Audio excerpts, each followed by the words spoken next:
যেটার ভয় করছিলাম সেটাই হলো। বলতে না কইতে নারায়ণ এসে হাজির। ঠাকুর ঘর সমেত প্রভু নারায়ণের বসার জায়গা রেডি হয়ে গেছে। এদিকে ফুল আদি থেকে শুরু করে প্রভু নারায়ণের ভোগের জন্য ফল আদি থেকে শুরু করে মিষ্টান্ন থেকে শুরু করে সিন্নি প্রসাদ থেকে শুরু করে সমস্তভাবে সুসজ্জিতভাবে সাজানো হয়ে গেছে। ওদিকে দিদিও কিন্তু লুচির জন্য আটা মাখতে লেগে গেছে। একদমই সময় ছিল না। ওদিকে মোমো কিন্তু অপেক্ষা করছিল পুজো দেখার জন্য। আমরা প্রচন্ড চিন্তায় ছিলাম যে লুচি বেলতে না বেলতে নারায়ণ প্রভু না ঘরে চলে আসে। কারণ যখন নারায়ণ শিলা সমেত নারায়ণ প্রভুকে নিয়ে আসা হয় তার স্বাগতের জন্য যেন আমরা সবাই দাঁড়িয়ে থাকতে পারি। ওদিকে ঠাকুরঘর সাজানো থেকে পুজোর ব্যবস্থাপনা সমস্ত কিছু সম্পূর্ণ হয়ে গেছিল। বাকি ছিল এই লুচিগুলো ছাঁকানি। যেহেতু লুচির পরিমাণগুলো অনেকগুলোই ছিল সেই জন্য তাড়াতাড়ি করে আর কি লুচিগুলো ছেঁকে নেওয়া হচ্ছিল। কিন্তু লুচিগুলো ছাঁকতে না ছাঁকতেই যেটার ভয় করছিলাম সেটাই হলো, প্রভু এসে হাজির হয়ে গেছিল। কি আর করা যাবে, লুচিগুলো ওই মুহূর্তেই বন্ধ করে আমরা সবাই মিলে প্রভুকে আপ্যায়ন করলাম। তারপর এদিকে প্রভু পুজো শুরু হয়ে গেছিল।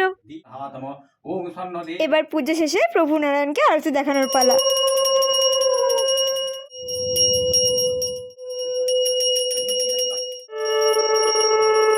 একটা দুর্ভাগ্য, পুজো হয়েছিল যেহেতু বুধবারে, আর বৃহস্পতিবার তো নারায়ণ শিলা সরাতে নেই, সেই জন্যই তার কিছুক্ষণ পর প্রভুকে নিয়ে যাওয়া হয়েছিল। ভোগ দর্শনেই কাটুক দুর্ভোগ সবার।